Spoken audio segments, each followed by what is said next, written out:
Bismillahirrahmanirrahim. Assalamualaikum warahmatullahi wabarakatuh. Alhamdulillah wa syukrillah wa la hawla wa la quwata illa billah, ma ba'd. Jamaah Ramadan yang dirahmati oleh Allah Subhanahu wa taala. Pada bahasan kita kali ini kita berbicara terkait dengan amalan yang menjadi sumber rezeki. Tentu sebagai orang yang beriman kita mengimani, percaya bahwa Allah Subhanahu wa taala telah menetapkan bagi kita takdir, baik menurut kita maupun yang buruk yang menimpa kita. Tetapi di antara takdir-takdir ini adalah rezeki. Rezeki ini ada ternyata beberapa amalan yang menyebabkan kita dimudahkan rezeki kita oleh Allah Subhanahu wa taala. Di antara amalan-amalan tersebut adalah yang pertama, sedekah. Sedekah ini adalah bagian daripada amalan yang menyebabkan Allah Subhanahu wa taala menurunkan rezeki bagi kita. Sedekah ini diantaranya adalah pemberian kita terhadap seseorang. Makna zakat juga terkandung di dalamnya, yang artinya bertumbuh. Artinya seseorang yang mengeluarkan hartanya dengan niat untuk bersedekah, maka bukan hartanya berkurang, tetapi harta tersebut akan menambah rezeki oleh orang untuk orang tersebut, sehingga kita banyak-banyak bersedekah terutama di bulan Ramadan ini. Amalan yang kedua yang mendatangkan rezeki bagi kita adalah sholat. Sholat secara umum ini bisa mendatangkan rezeki bagi kita. Minimal ketika kita sholat ini ada sholat 5 waktu yang harus kita jalankan. Seseorang, apalagi di dalam bulan Ramadan ini, tidak patut bagi kita meninggalkan yang namanya sholat. Amalan selanjutnya adalah syukur. Allah Subhanahu wa taala berfirman, "La in syakartum la azidannakum wa la in kafartum inna adzabi lasyadid." Jika seseorang diberi nikmat oleh Allah Subhanahu wa taala, kemudian dia bersyukur terkait dengan nikmat itu, maka Allah Subhanahu wa taala berjanji akan menambahkan nikmat tersebut, menambahkan rezeki orang tersebut. Sebaliknya, jika seseorang tidak bersyukur, mengingkari terkait dengan nikmat atau rezeki yang diberikan oleh Allah, dia tidak bersyukur, bukan malah dikurangi, tetapi akan diberikan azab oleh Allah Subhanahu wa ta'ala.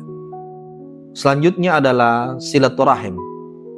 Nabi SAW telah menyampaikan kepada kita bahwa seseorang yang ingin dipanjangkan umurnya, diluaskan rezekinya, falyasil rahimah, hendaklah ia senantiasa menyambung silaturahim. Maka momen bulan Ramadan ini juga momen kita untuk kembali menjalin silaturahim kita, terutama kepada sanak saudara kita. Jika ada kesalahan, kekhilafan yang lalu sehingga silaturahim kita terputus, hendaklah kita sambung di bulan ini. Niscaya seseorang akan diberikan rezeki yang lapang oleh Allah Subhanahu wa taala. Selanjutnya adalah banyak-banyak melaksanakan sholat tahajud. Sholat tahajud ini suatu amalan para ulama katakan sebagai amalan para wali. Sulit, amat sangat sulit untuk melaksanakan sholat tahajud, apalagi membiasakan diri untuk sholat tahajud. Bangun di tengah malam, biasanya seseorang hanya bangun untuk buang air kecil. Sangat sedikit orang-orang bangun dan menyengaja untuk sholat tahajud. Di bulan Ramadan ini kita ada kesempatan untuk membiasakan amalan tersebut, karena kita biasanya bangun untuk makan sahur. Maka tidak mengapa apabila kita mencoba membiasakan diri kita melaksanakan sholat tahajud. Fatahajjat bihi nafilatan lak asa ayyab'atsaka rabbuka maqaman mahmuda. Allah menjanjikan bagi orang yang melaksanakan sholat tahajud, posisi yang terpuji. Posisi yang terpuji ini termasuk diantaranya Allah Subhanahu wa Ta'ala dan memberikan rezeki khusus bagi orang yang senantiasa melaksanakan tahajud. Amalan selanjutnya adalah tilawatul Quran atau banyak-banyak membaca Al-Quran. Al-Quran ini bukan hanya sebagai petunjuk bagi kita, tetapi ternyata seseorang yang membiasakan dirinya untuk membaca Al-Quran, Al-Quran juga bermanfaat bagi orang tersebut, menyebabkan orang tersebut dibukakan tambahan rezeki oleh Allah Subhanahu wa Ta'ala. Itulah kenapa banyak-banyak dari hafiz Quran, orang-orang yang senantiasa membaca Quran dengan niat yang ikhlas kepada Allah Subhanahu wa Ta'ala, Allah akan berikan sesuatu yang khusus, rezeki yang khusus bagi dia dengan membaca Al-Quran. Dan yang terakhir adalah banyak-banyak beristighfar, memohon ampun kepada Allah Subhanahu wa Ta'ala. Wastaghfiru rabbakum innahu kana ghaffar yursilis sama alaikum midrara wa yumdidukum bi amwalin wa banin. Hendaklah kalian banyak-banyak beristighfar. Maka dengan istighfar ini Allah akan menurunkan rezeki dari langit.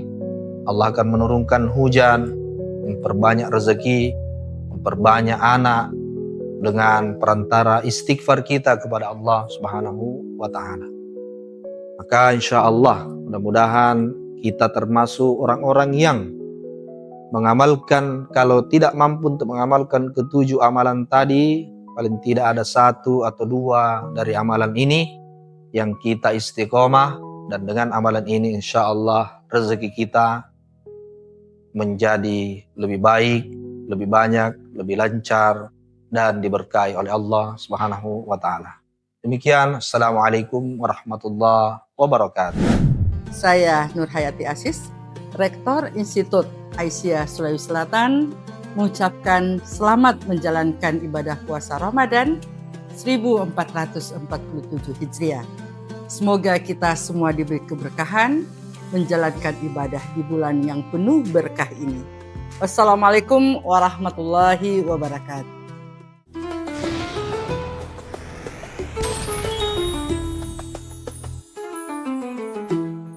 Semuanya, Institut Aisyah Sulawesi Selatan telah membuka pendaftaran mahasiswa baru periode 2026-2027. Jangan ketinggalan.